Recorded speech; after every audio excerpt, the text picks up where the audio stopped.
Welcome to ఓహో talkies.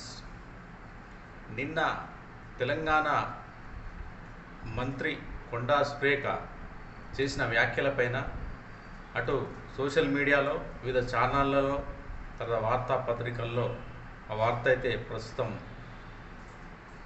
సంచలనంగా మారింది. ఇటు రాజకీయ వర్గాల్లోనూ మరియు సినీ రంగంలోనూ కూడా మరి మంత్రి కొండా సురేఖ చేసిన వ్యాఖ్యలపైన పలువురు వారి యొక్క అభిప్రాయాలను అయితే వ్యక్తం చేస్తూ ఉన్నారు. ఇక విషయానికి వస్తే కాంగ్రెస్ ప్రభుత్వం ప్రస్తుతం అధికారంలో ఉంది.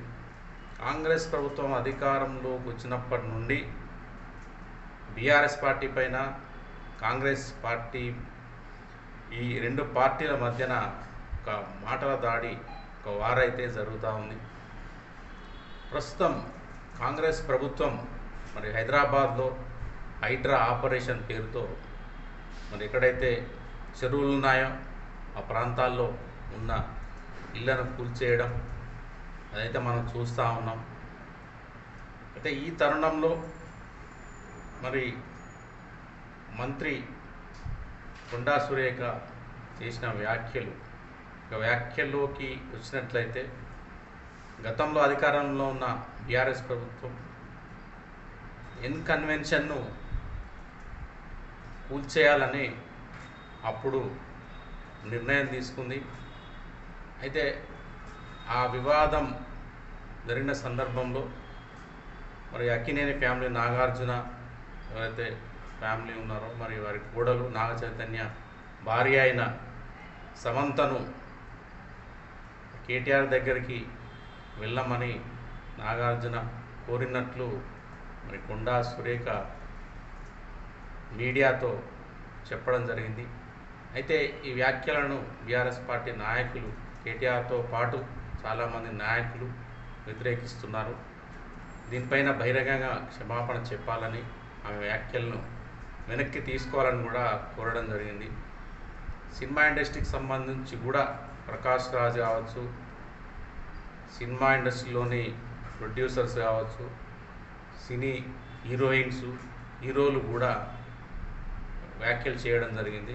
ఒక బాధ్యతాయుతమైన మంత్రిగా కొనసాగుతూ అందులో మహిళ అయి ఉండి ఈ విధంగా సమంత పైన అసభ్యకరమైన మాటలు మాట్లాడడం, సినీ రంగానికి చెందిన ఒక ఫ్యామిలీని అక్కినేని కుటుంబాన్ని బజార్కు ఈడ్చడం సమంజసం కాదని, వారి యొక్క కుటుంబ గౌరవానికి భంగం ఏర్పడే ప్రమాదం ఉంది, వెంటనే క్షమాపణ చెప్పాలని, మహిళా మంత్రిగా ఇలా మాట్లాడడం సబబు కాదని, సినీ తారలను సినీ కుటుంబాలను రాజకీయాల్లోకి లాగొద్దని వారైతే బహిరంగంగా సోషల్ మీడియా వివిధ ఛానల్లో వారి యొక్క అభిప్రాయాలను వ్యక్తం చేయడం జరిగింది.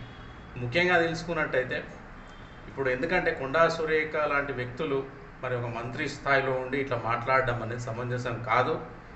ఏవైనా రాజకీయంగా మీరు ఎదుర్కోవాలనుకుంటే రాజకీయంగానే ఎదుర్కోవాలి, అంతేకాని పాత విషయాలను ముందేసుకొని మరి అవి జరిగాయా జరగలేదా అని విషయాలు పక్కన పెడితే మరి సమంత నాగ చైతన్య విడాకులు తీసుకొని దాదాపు చాలా కాలం అయింది.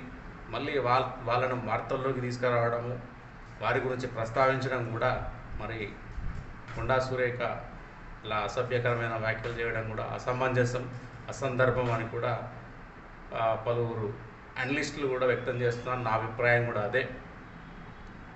ఏదైనా ఒక రాష్ట్ర ప్రభుత్వం కార్యక్రమాలు చేపట్టినప్పుడు లేదంటే ప్రాజెక్టుల నిర్మాణం సంబంధించి కావచ్చు, రాష్ట్ర అభివృద్ధి కావచ్చు, వివిధ కార్యక్రమాలు కావచ్చు, హైడ్రాకు సంబంధించిన ఏదైనా వ్యాఖ్యలు కావచ్చు, ఇంకేదైనా ఉన్నప్పుడు ఒక కన్స్ట్రక్టివ్గా నిర్మాణాత్మకమైన వ్యాఖ్యలు చేయాల్సిన అవసరము బాధ్యత గల మంత్రులపైన ఉంటుంది.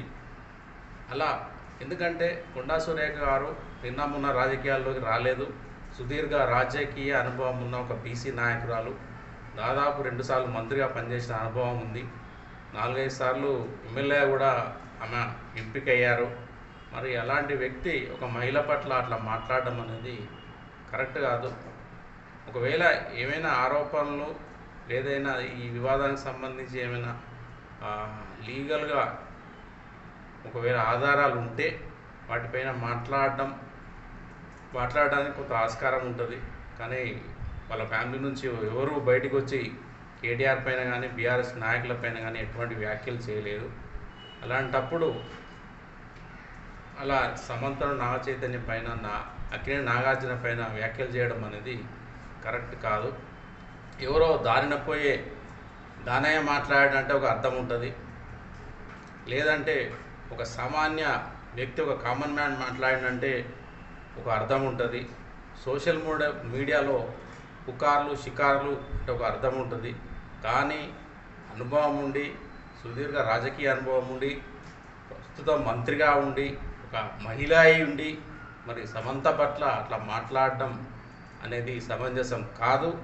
ఆమె వెంటనే ఒక మంత్రిగా, ఒక మహిళగా తెలంగాణ రాష్ట్ర ప్రజానికానికి ఇక్కడ క్షమాపణ చెప్పాల్సిన అవసరం ఉంటుంది. ఎందుకే ఒక బాధ్యత గల మహిళ అట్లా మంత్రి అట్లా మాట్లాడితే రేపు సామాన్యులు సైతం కూడా సినీ ప్రముఖుల పైన ఇష్టం వచ్చినట్లు మాట్లాడే అవకాశం ఉంటుంది. కాబట్టి వెంటనే ఆమె విత్డ్రా చేసుకోవాలి. అక్కినేని ఫ్యామిలీకి క్షమాపణలు చెప్పాలి. అలా ముందు ఎవరు స్లిప్ అయి మాట్లాడకుండా మరి ఏ పార్టీ నాయకులైనా సరే ఇంటర్నల్గా చర్చించుకోవాల్సిన అవసరం ఎంతైనా ఉంది. ఎందుకంటే వాళ్ళ యొక్క కెరీర్ కూడా ఇక్కడ దెబ్బతినే అవకాశం ఉంటుంది. కాబట్టి కొంత ఆచితూచి వ్యవహరించి మాట్లాడితే బాగుంటుంది. రాజకీయ పార్టీలు ఏవైనా సరే వారి మధ్యన రాజకీయపరమైన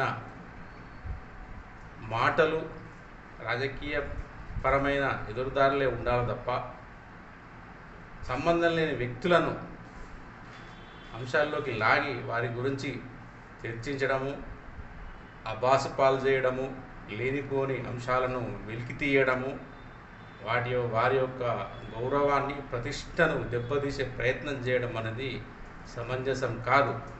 ఎందుకంటే మనది ప్రజాస్వామ్య వ్యవస్థ లోపల ఒక రాజకీయ పార్టీ కానీ, పనిచేస్తున్న ప్రభుత్వం కానీ చాలా నిర్మాణాత్మకంగా, కన్స్ట్రక్టివ్గా పనిచేయాల్సి ఉంటుంది. ఏది మాట్లాడినా కన్స్ట్రక్టివ్గా మాట్లాడాల్సి ఉంటుంది. ఎందుకంటే ప్రస్తుతం సోషల్ మీడియా అనేది చాలా యాక్టివ్గా ఉంది. ఏం మాట్లాడినా కూడా అది దావానంలా రాష్ట్ర వ్యాప్తంగా కావచ్చు, దేశవ్యాప్తంగా ఆ అంశం పైన చర్చ జరిగే అవకాశాలు ఉంటాయి. కాబట్టి